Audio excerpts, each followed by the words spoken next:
માનીય સંચાલક કલેશ્રીએ ખૂબ સરળ અને સૌમ્ય શબ્દોમાં મંચસ્થ મહાનુભાવોનું શ્રેષ્ઠ શાબ્દિક સ્વાગત કર્યું તે બદલ સાહેબશ્રીનો ખૂબ આભાર. હવે આજના કાર્યક્રમને આપણે આગળ વધારતા હું વિશ્વ પ્રજાત્રી પ્રેમકુમાર સાહેબને વિનંતી કરીશ કે તેઓ શ્રી રામજીભાઈ સેવા સન્માન પુરસ્કારના નિર્ણાયક સમિતિના વતી આ સેવા સન્માન પુરસ્કારની ભૂમિકા અને પૂજ્ય રામજીભાઈ ગોરાની જે સેવા કાર્યો એમને જીવન દરમિયાન કર્યા છે એના મીઠા સ્મરણો આપણને કહે.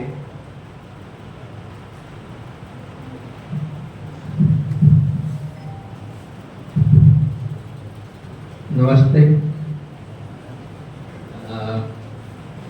દરેક વ્યક્તિગત નામ લઈને એ સમય નહીં લેતા સ્ટેજ ઉપર જે ઉપસ્થિત છે એનું અભિવાદન અને આ કાર્યક્રમમાં જે ઉપસ્થિત રહે છે એનું સ્વાગત.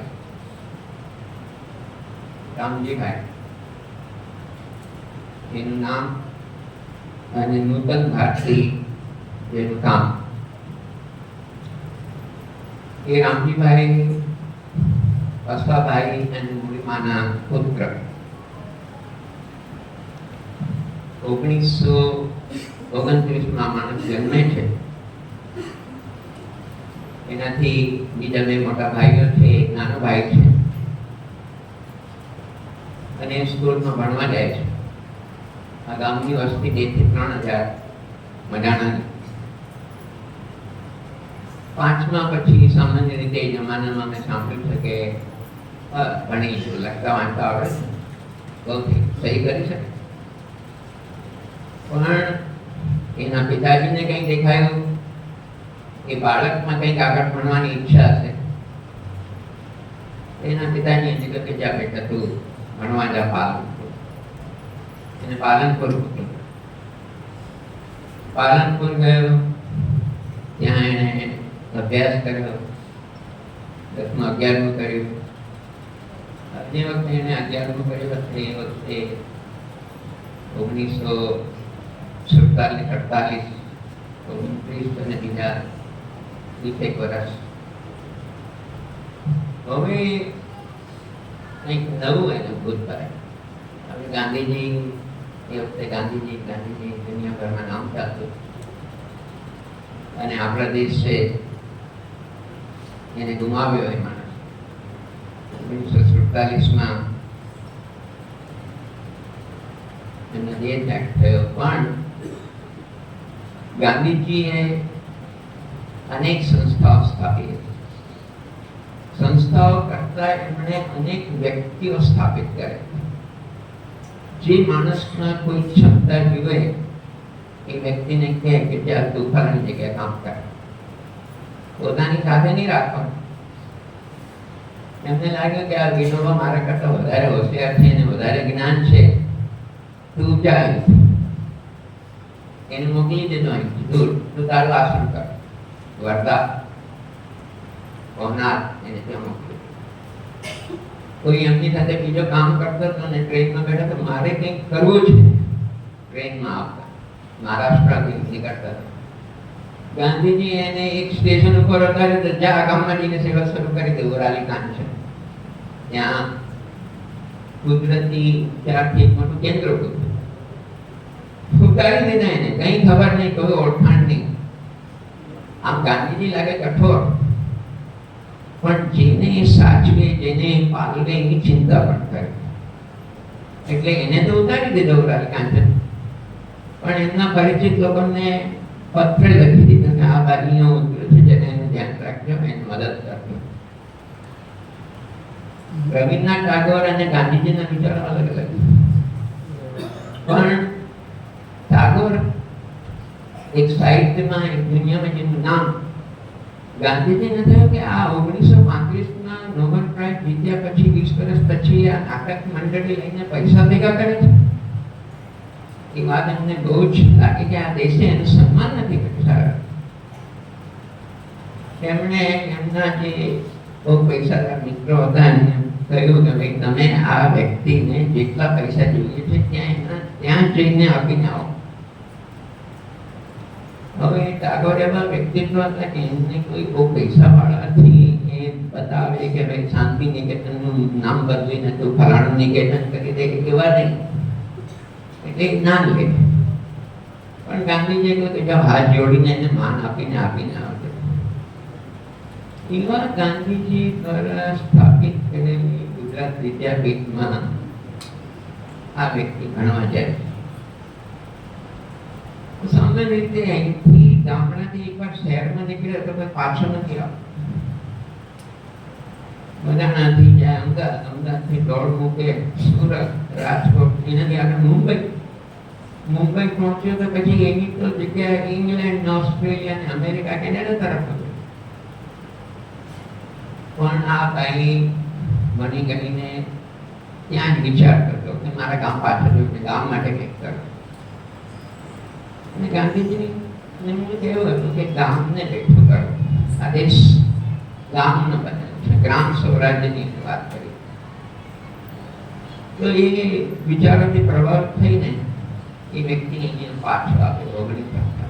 તો પહેલું તો એ 5માં પછી 11મું કરવા ગયો, ત્યાં એ અનોખી રીતે નક્કી કર્યું. બીજું શહેરથી પાછો ગામ મદાન આવે. એ બીજી વાત. હવે કોઈ પણ નવું કામ શરૂ કરવું હોય તો એ સૌથી મુશ્કેલ.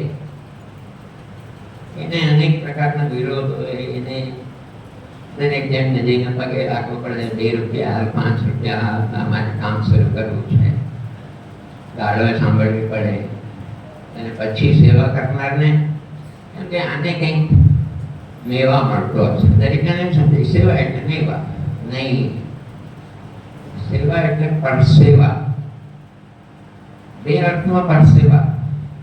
એક તો જે પરસેવો પડે છે અને એક પારકન સેવા, સેવાનો આહાર મતલબ છે. અને આ વ્યક્તિએ પરસેવો પાડ્યો. લાઈટ નહીં, પાણી નહીં, ચડોતર સુધી ચાલતા જવાનું. અને પછી અહીંયા સામાન લઈને ઉપાડીને અહીંયા આવીને શરૂ કરવાનું. જ્યાં દેખાય કે ગામનું ઉત્થાન થાય તો ચલો એ ચર્મોદ્યોગ કરીએ, સર્વોદયનું કામ કરીએ, સ્કૂલ શરૂ કરીએ. હવે જે જગ્યાએ આવું કામ કરતો હોય, હું તો એ સમયના સમાજની બહુ કદર કરું છું કે દૂરથી વિચારે છે કે આ ગામમાં આ માણસ કામ કરે છે અને બેલ્જિયમના ગવર્નરથી અહીંયા હોસ્ટેલ સ્કૂલ બનાવવા માટે ફાળો મળે છે. બેલ્જિયમ અહીંથી 8000 કિલોમીટર દૂર, 80 કિલોમીટર દૂર વાળા માણસને ખબર નથી પડી કે રામજીભાઈ ગોરા કામ કરે છે, પણ 8000 કિલોમીટર દૂર વાળાને ખબર પડી ગઈ કે આ માણસ કામ કરે છે. એ અહીંયા કામ કરે છે. સ્વિસ એડ, સ્વિટ્ઝરલેન્ડ, એ અહીંથી 7-8 હજાર કિલોમીટર એ લોકો આવે છે. હજુ આપણા લોકો હજુ ઓળખતા નથી પડ્યા. સ્વિસ એડ આવીને મદદ કરી છે. એની પાસે યુએસએડ આવે છે, હજુ તો 15,000 કિલોમીટર દૂર જતા રહે. અને ત્યાંથી આખું પૃથ્વી ફરીને છેલ્લે જાપાન વાળા આવે છે. અને જાપાનની વાત આવી છે, એક વાત અમને કહ્યું કે સેવાનો આધાર, સેવાની વાત. આ જોડે બિલ્ડિંગ છે પ્રાથમિક શાળામાં. એક ધરતી છે 1.5 બાય 1.5ની, ખાલી એટલી ધરતી. એવું નથી લખ્યું કે from the government of Japan, એવું નથી લખ્યું કે કોન્સ્યુલેટ જનરલ ઓફ મુંબઈ એ આનું ઓપનિંગ કર્યું. નહીં, from the people of Japan, જાપાનના લોકો દ્વારા. કેટલી મોટી વાત. જાપાનના લોકો દ્વારા, કોઈ વ્યક્તિ વિશેષ નહીં. ભાઈ સરકાર કોઈ ગ્રાન્ટ આપે તો એમાં મિનિસ્ટર કે પ્રાઇમ મિનિસ્ટર કે ધારાસભ્ય કે એક્ટ ફર્ગ્યુ આ હું બોલું છું, અહીંયા ઘણા બધા પોલિટિશિયન્સ બેઠા છે એટલે. પણ એનું શું? લોકોનો ફાળો છે, લોકફાળો. લોકોએ આપેલો ટેક્સ છે. તમે ખાલી નક્કી કરો છો કે અહીંયા આપવું છે, અને એ પણ આપવું જ જોઈએ ને. તો રામજીભાઈ આવા બધા લોકોને આકર્ષી શક્યા. સમાજ સેવા કરનારા, સમાજ માટે બધું છોડીને સંત બની ગયેલા પૂજ્ય મોટા જેવા વ્યક્તિ, જાપાનની અંદર રહેતા મિસ્ટર ઝવેરી, એલડી ઝવેરી, હીરા ઉદ્યોગના માણસ ખૂબ આગળ આવ્યો.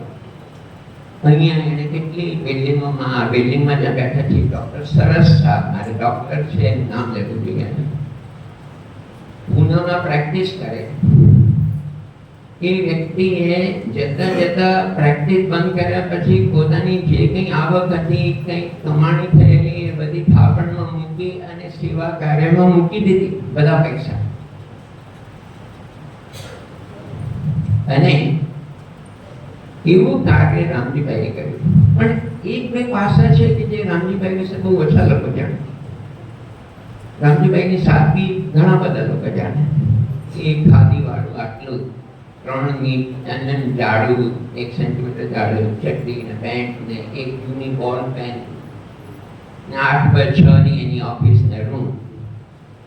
હવે જેમાં ઊંઘે એ તમે જુઓ કે પાટલો છે કે ખાટલો છે કે લોખંડની ત્યાં રાત્રે તપસ્યા કરવા માટેની કઠણ તમારી પીસ થઈ જાય એવી કોઈ વ્યવસ્થા છે?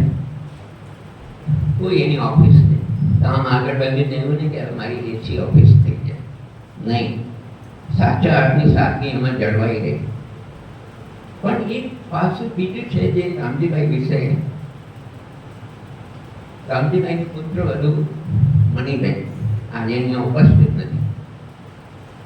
મેં એમને પૂછ્યું કે રામજીભાઈની એક સસવડ તરીકે કેવી ભૂમિકા હતી?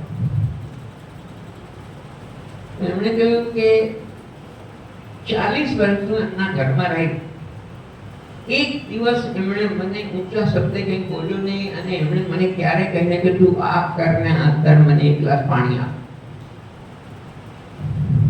કે દૂધ પોતે લઈ લેતા, ટોયલેટ જાય તો એ ટોયલેટને જાતે સાફ કરતા, અમને નહોતા કરવા દો, કપડાં પોતે ધોતા હતા.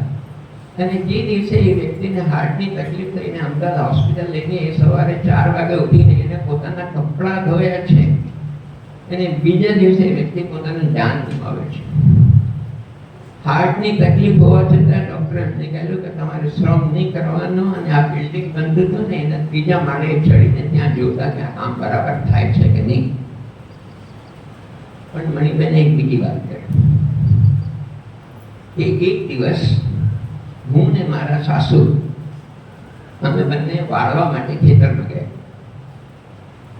મારા 2 બાળકો નિકુંજ અને સુચિતા, નિકુંજ અહીંયા હાજર છે, નાના હતા, 5-10 વર્ષના છે, એનાથી નાના. તો એમને ભૂખ લાગી. મને લાગે છે કે સુચિતાને એ વખતે ધબડાવતા હશે, એટલે બહુ નાની હશે, 1-2 વર્ષની હશે. એ રડવા લાગી. રામજીભાઈ ખેતરે ગયા, 12-1 વાગ્યાનો ટાઈમ છે, અને રામજીભાઈએ કહ્યું કે જાઓ, સુચિતા બાળકો રડે છે, તમે ઘરે જાઓ અને એમને ધ્યાન રાખો. અને એમની પાસેથી દાંતરડું લીધું અને પોતે વાળવા લાગ્યા. જે કામ એમને કરવાનું હતું એ બધું કામ કરીને 5 વાગે પાછા આવ્યા. અને પછી ખબર પડી કે રામજીભાઈ પોતે બપોરે જમ્યા નહોતા, પણ પેલા બાળકો પૂછ્યા છે એ કહેવા માટે ત્યાં ગયા અને એમનું કામ પૂરું કરીને પાછા આવ્યા. બીજી વાત એમને કહી કે દૂધની આવક બધી અમારા પાસે આવતી, એટલે અમારી પાસે પેટ્રોલમાં પૈસા હોય, પણ ક્યારેક કંઈક પૈસા જોઈએ તો અમે કાકાને કહીએ કે કાકા 100 રૂપિયા જોઈએ. તો કાકા ગજવામાંથી 200 રૂપિયા કાઢીને આપે અને પૂછે નહીં કોઈ દિવસ હિસાબ. તો આ એક એનું માણસાઈ, જે લોકોએ એમને કામ કરતા જોયો એમની સાથેનો અનુભવ જુદો છે. કોઈ વ્યક્તિ એમની પાસેથી કોઈ મદદ લેવા આવે ને એની ના મળી અને એનો અનુભવ અલગ હશે. કોઈ વ્યક્તિ એની પાસેથી કોઈ ભલામણ લેવા આવે ને ના મળે તો એનો અનુભવ જુદો હશે. પણ આ વ્યક્તિ એક માણસ તરીકે, મારી દીકરી એ વખતે 8-9 વર્ષની હતી, કેનેડામાં છે, તો એણે કહ્યું કે કાકા એક દિવસ લીમડા નીચે હું ઝાડ ઉપર ચડી ગઈ અને નીચે બેઠા હતા કાકા. તો મેં કાકાને કહ્યું કે કાકા, रामजी भाई बोला, आप ये नीम के पेड़ को पानी क्यों नहीं देते, सूख रहा है सारा. પણ એ નાનું બાળક છે તેમ છતાં એને એવું નહીં કહ્યું કે તને કંઈ ખબર નથી પડતી. એમણે એમ જ કહ્યું, હા પાણી આપી દે, પણ જ્યારે વરસાદ આવશે ને ત્યારે આ પાંદડા ફરી આવે. એને મને બીજો પ્રસંગ કહ્યા કે ખેતરની અંદર મેં જોયું કે કાકા છે ને લાકડી લઈને, અમે ખેતર આટલું ઊંચું ને કાકાની હાઈટ 5 ફૂટ દેખાય નહીં, ત્યાં લકડી લઈને જતા હતા ને હું ખેતરમાં હતી. તમને પૂછ્યું કાકા તમે અહીંયા શું કરો છો, ત્યાં તમને એટલું બધું કામ છે અંદર, અહીંયા શું કરી રહ્યા છો ખેતરમાં? એટલે કે આ છોકરાઓ કંઈક અહીંયા ફરતા હોય ને, આડું અવડું કરતા હોય ને ભણતા ન હોય એટલે એ જોવા માટે આવ્યો છું. અને મારી દીકરી કહે છે કે જાઓ ને ત્યાં ભણાવવા માટે, ત્યાં ધ્યાન રાખવા મોટું કામ છે. અને ત્રીજો પ્રસંગ એને કહ્યું કે એકવાર આવો જાહેર કાર્યક્રમ, તો રામજીભાઈ પણ આવ્યા, મારી દીકરીઓ પણ આવી. પછી કાકાએ અંદર જઈને કહ્યું, એ વિદ્યાર્થી મારી વાત સાંભળો, આ નાની છોકરી છે ને 5 વર્ષની 6 વર્ષની, એની પાસેથી તમારે કંઈ શીખવું જોઈએ. શું શીખવું જોઈએ? બધાએ પોતાની ચપ્પલો ને જૂતા આડાવડા બહાર ઉતાર્યા અને ફિયાના એ પ્રવેશ કરતા પહેલા બધા જૂતાને વ્યવસ્થિત મૂક્યા. હવે આ એને સંસ્કાર જાપાનથી આવે. જાપાનની અંદર તમે જાઓ તો કોઈ પણ કાર્યક્રમની અંદર બધા લાઈન સર જૂતા મૂક્યા. અને બીજી એક ખાસિયત, જૂતાનું મોઢું બહાર નીકળતું હોય, એટલે જ્યારે તમે બહાર જવાના હો તો તમારે વળવું ના પડે ને એમ જ પહેરીને સીધા નીકળી જાય. તો એમને દરેક વ્યક્તિની અંદર સારા ગુણોને પારખવાની, જોવાની એક જબરદસ્ત કળા. એ જાહેર કાર્યક્રમની અંદર કોઈ પણ બાળ ઉછેરનો કાર્યક્રમ હોય તો મારી પત્ની ઉદાહરણ આપે કે જો પેલા જાપાનના બેન છે, આટલું ભણેલા, આટલી ડિગ્રીઓ છે અને બાળકોનું કેવું ધ્યાન રાખે છે ને તમે દોડાવવાનું છોડી દો છો ને આ 1 વર્ષે એ બાળકોને દોડાવે છે અને એમનો દિવસનો રેકોર્ડ રાખે છે. કેટલા વાગે ઉઠી, કેટલી વાર પેશાબ થઈ, કેટલી વાર ટોયલેટ ગઈ, કેટલી વાર ખાધું, શું ખાધું, કેટલું દૂધ પીધું, શું કર્યું, આખી પ્રવૃત્તિના અહેવાલ છે. તો જ્યારે જ્યારે બાળ ઉછેરની વાત આવે ત્યારે એનું વર્ણન કરે. એવા રામજીભાઈના કાર્યોના કારણે આ સંસ્થા ફૂલી ફરી આગળ વધી. એ વ્યક્તિ જતા રહ્યા પણ સંસ્થા વિકસી રહી છે. એમના વિચાર, એમના સિદ્ધાંતો પર ડૉક્ટર કનુભાઈ બહુ સરસ કામ કરી રહ્યા છે. એ કામને ચલાવી રહ્યા છે. ડૉક્ટર કનુભાઈને જ્યારે રામજીભાઈ ગયા ત્યારે મેં એક જ વાત કહી હતી કે કાકા જે ઊભું કરીને ગયા છે એને તમે એટલું વ્યવસ્થિત ચલાવજો તો તમારું બહુ મોટું કામ હશે. આપણા દેશની અંદર કોઈ પણ સંસ્થા 10, 15, 20, 25 વર્ષે એનું નામ ભૂસાઈ જાય છે, જતી રહે છે. પરદેશમાં જોઉં છું 150 વર્ષ જૂની, 200 વર્ષ જૂની, 250 વર્ષ જૂની સંસ્થાઓ એને સાચવે છે. અને એ સાચવવાનું ક્યાંથી આવે છે? એનો જવાબ જેમનું આપણે સન્માન કરવાના છે એમની વાતોમાંથી આવે છે. જે વ્યક્તિનું આપણે સન્માન કરીએ છીએ એમના વિશે તો એમનો કોઈ પરિચય આપશે એટલે એ વસ્તુ નહીં દઉં. પણ એમણે એમના વાર્ષિક અહેવાલમાં 4 પોઈન્ટ લખ્યા. 4 પોઈન્ટ કે અમારી વિચારશૈલી શું છે, અમારો મોટો શું, કયા સિદ્ધાંતો પર હું કામ કરું છું, અમે કામ કરીએ છીએ. તો એ વ્યક્તિ લખે છે પહેલો સિદ્ધાંત પારદર્શી, ટ્રાન્સપરન્સી અંગ્રેજીમાં, કે જે કંઈ કામ કરો બધાને ખબર હોય કે આ આવ્યું ને આ ગયું ને આટલું મળ્યું ને આનાથી મળ્યું ફલાણ. આ રીતે પારદર્શિતા. પણ પારદર્શિતા કોને કહેવાય? હું તમને એક ઉદાહરણ આપું. ભારતના વડાપ્રધાન બન્યા લાલ બહાદુર શાસ્ત્રી બહુ ટૂંકા સમયમાં, જવાહરલાલ નહેરુ પછી. અચાનક તાશ્કંદમાં 1966માં એમનું મૃત્યુ થયું હાર્ટ એટેકથી. જ્યારે એ ગુજર્યા ત્યારે એમનો પર 5,000 રૂપિયાનો કરજો, બેંકની લોન હતી 5,000 રૂપિયા. શેની? એમણે એક કાર ખરીદી હતી એમના પરિવારે કે અમારે, કારણ કે લાલ બહાદુર શાસ્ત્રી એમનો ઓફિશિયલ કાર ઉપયોગ નહોતા કરવા દેતા એટલે પરિવારે 12,000 રૂપિયામાં એક કાર ખરીદી. 7,000 રૂપિયા એમની પાસે સેવિંગ્સ હતી 5,000 ની PNB પંજાબ નેશનલ બેંક પાસેથી લોન લીધી અને એ જતા રહ્યા. લોન ઊભી હતી. બેંક વાળે લખ્યું કે આટલા મોટા માણસની લોન છે, આપણે નહીં વહીવટ કરીએ ને માંડી વાળી. એમની પત્ની લલિતા દેવીએ કહ્યું કે નહીં, આ પૈસા ભરીશ. અને એમણે એમની પેન્શનમાંથી એ 5,000 રૂપિયા કરી. આનું નામ પારદર્શિતા.